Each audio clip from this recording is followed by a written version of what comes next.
আসসালামু আলাইকুম এভরিওয়ান, চলে আসলাম নতুন একটা ভিডিও নিয়ে। তো সবাই কেমন আছেন? আমি আছি আলহামদুলিল্লাহ ভালো। তো আমি একবারে ঝামেলাহীনভাবে আলু দিয়ে ব্রয়লার মুরগি রান্না করেছিলাম। তো সম্পূর্ণ ভিডিওটি দেখে সঙ্গেই থাকবেন। একেবারে অল্প কিছু মশলায় খুব সহজেই রান্নাটা করে নিয়েছিলাম। এটা আমরা যারা গৃহিণী আছে, এছাড়া যারা ব্যাচেলার থাকে, তাদের জন্য একটা পারফেক্ট এবং সহজ রেসিপি। ব্যাচেলাররা কিন্তু অতটা ঝামেলা করে রান্না করতে পারেন না, ঝটপট রেসিপি তাদের জন্য শেয়ার করলাম। তো এখানে আমি চিকেনটা নিয়ে এসেছি পরিমাণ মতো, আর এখানে চলে আসছি কড়াইতে তেল দিয়ে দিলাম পরিমাণ মতো। আর এখন পেঁয়াজ কুচি দিয়ে দিলাম। তো পেঁয়াজ কুচিটা দিয়ে আমি ভালো করে একটু হালকা ব্রাউন কালার করে ভেজে নিব। এই পর্যায়ে একটা কথা বলবো, যারা ভিডিওতে ঢুকতে পড়েছেন প্লিজ বের হবেন না, সম্পূর্ণ ভিডিওটি দেখে তারপরে কমেন্টে জানাবেন কেমন হয়েছিল। রান্নাটা আমি একেবারে সহজেই করছি। তো দেখুন আমি পেঁয়াজটা সুন্দর করে ভেজে নিচ্ছি। তো পেঁয়াজটা আমি হালকা করে ভেজে নিয়ে তারপরে এর মধ্যে একে একে মশলা অ্যাড করব। তো অত বেশি মশলা অ্যাড করিনি, এখানে জাস্ট আদা রসুন বাটা দিয়ে দিলাম, আর এমনি যে মূল উপকরণগুলো লাগে এগুলো দিয়ে দিলাম। তো আমি একেবারে সহজে আজকে রান্নাটা করব, তো দেখেই বুঝতে পারবেন। তো যারা এখনও ভিডিওতে লাইক দেননি প্লিজ একটা লাইক দিয়ে সম্পূর্ণ ভিডিওটি কন্টিনিউ করবেন। তো পেঁয়াজটা কিন্তু ব্রাউন কালার করে ভাজা হয়ে গেছে, আর এখানে আমি মশলা বাটা যে পানিটা সেটা আমি দিয়ে দিলাম। তো এখানে যে ব্যাচেলার থাকে তারা হয়তো মশলাটা বেটে নিতে একটু অসুবিধা হবে, তারা চাইলে ব্লেন্ডারে মশলাটা করে নিতে পারবে। আর এখানে দিয়ে দিচ্ছি স্বাদের জন্য লবণ, কালারের জন্য হলুদের গুঁড়া। তো এটা দিয়ে সমস্ত কিছু একসঙ্গে মিক্সড করে ছেড়ে নিচ্ছি।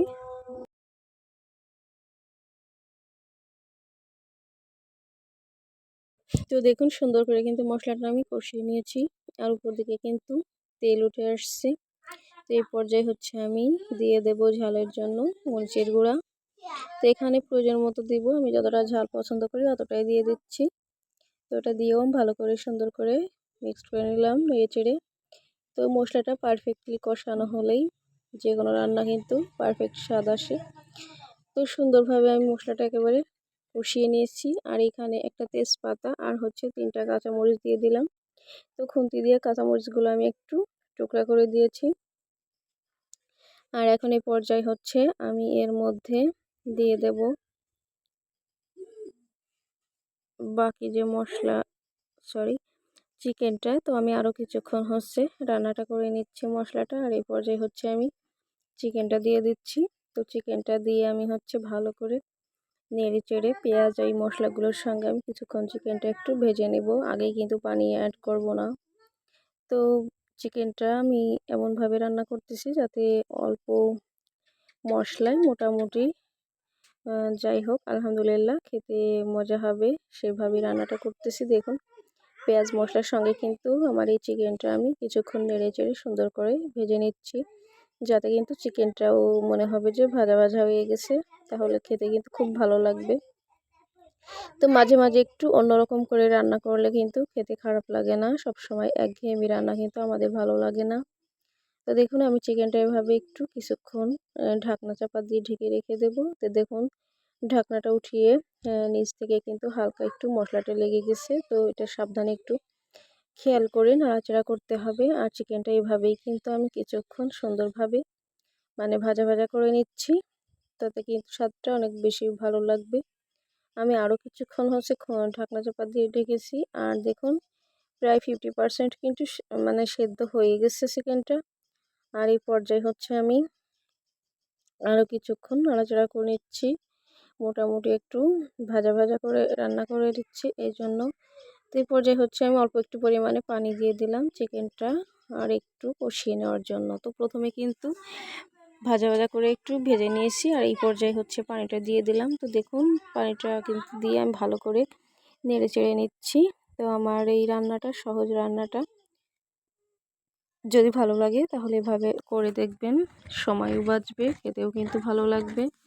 তো আমি ঢাকনা দিয়ে কিন্তু ঢেকে রেখেছিলাম, আর এখন সুন্দর করে খুন্তি দিয়ে একটু নাড়াচাড়া করে দিচ্ছি, তো নিচে যাতে লেগে না যায় সেজন্য। আর কি ঝোলটা কিন্তু অনেক ঘন হয়ে গেছে, কষানোর ঝোলটা। আর এই পর্যায়ে আমি আলুগুলো দিয়ে দিলাম। তো আলু তো বাচ্চাদের জন্য দিতেই হবে, তো যাই হোক, আমি আলু দিয়েই রান্নাটা করেছি, আমারও ভালো লাগে আলুটা, তো এই জন্য এটা বাদ দিই না।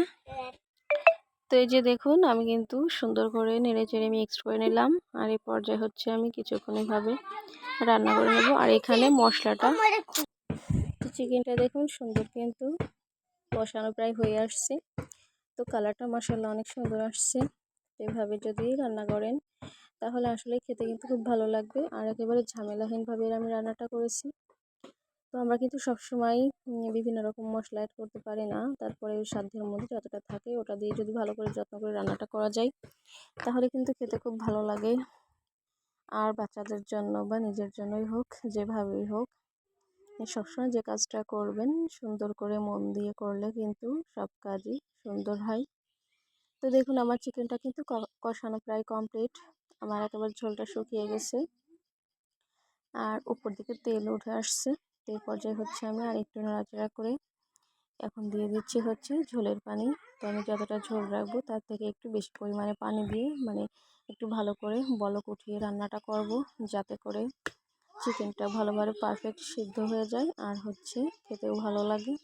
তো দেখুন বলকটা কিন্তু উঠে আসছে। তো আমি হচ্ছে নেড়ে চেড়ে দিচ্ছি। তো আমার এই সহজ রেসিপিটি এতক্ষণ যারা দেখলেন হয়তো বা এখনও লাইক দেননি, রিকোয়েস্ট করবো প্লিজ একটা লাইক দিয়ে কন্টিনিউ করছিলেন নাকি জানি না, তো এখন একটা লাইক দিয়ে যাবেন। আর হচ্ছে সম্পূর্ণ ভিডিওটি দেখে তারপরে কমেন্টে জানাবেন কেমন হয়েছে। আর যদি প্রথমবার কেউ আমার ভিডিওটি ওয়াচ করেন তাহলে রিকোয়েস্ট করব আমার চ্যানেলটি সাবস্ক্রাইব করে বেল আইকনটি বাজিয়ে সবসময় এই সহজ রেসিপির সঙ্গেই থাকবেন ইনশাল্লাহ। তো দেখুন, আমি কিন্তু তরকারিটা প্রায় রান্না কমপ্লিট করে ফেলেছি। আর একটু পরে আমি তরকারিটা নামিয়ে নেব। তো ঝোলটা একটু মাখা মাখা হলেই তারপরে রান্নাটা কমপ্লিট হবে। তো চিকেনটা আমি একটু পরে পরে কিন্তু নেড়ে দিচ্ছি যাতে নিচে লেগে না যায়, কারণ ঝোলটা অনেকটা ঘন হয়ে আসছে। এই জন্য একটা রিস্ক আছে যে নিচে যদি লেগে যায়, এই জন্য একটু ঘন ঘন নেড়ে দিচ্ছিলাম।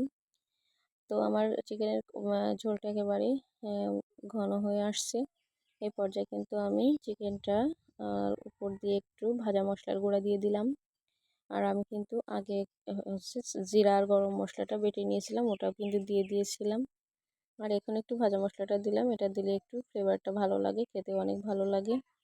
তো এই জন্য আমি এটা সবসময় ইউজ করি। এখন হচ্ছে চুলা থেকে নামিয়ে আমি সুন্দর করে পরিবেশন করে আপনাদেরকে দেখাবো।